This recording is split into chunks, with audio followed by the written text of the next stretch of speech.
ito sa pag-iingat sa smugs na gagamitin ang mga dating kalaban ni Kuting na mga tumutol sa sana katulad ni Dilima, ni Trillanes na walang humpayan si Dilima na never again. Ngayon, bumalik pa na. At kakampi na ni Lisa kasi nga gagamitin sila ni Lisa para maging gumanti kay Pangulo Duterte na ako itong kanyang asawa. Now, ngayon,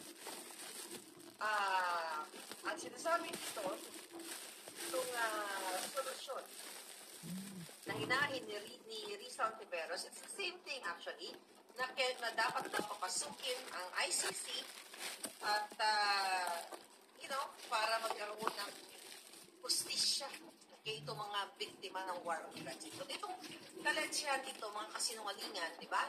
Sinimulan, issue na sa ICC na ito po'y pag-iigan ni Lisa. Ibalikan natin yung sinabi ko sa inyo dati, last week ko lang yata sinabi sa inyo, na isa-isahin ni Lisa, ni Kuting, at ni Tambalos, mga judgemon na kapiling Kuting nila dyan, yun. kaulayaw nila sa pagbabangag sa pulburon, kasesyon nila, actually, mga kababayan, na tatanggalan talagang pababagsakin nila si Pangulong Duterte at damay dito ang SMNI. Actually, napansin nyo, nag-google, search ako sa SMNI, hindi ko makita ang SMNI. Sa cellphone, sa computer, hindi sila nasi-search.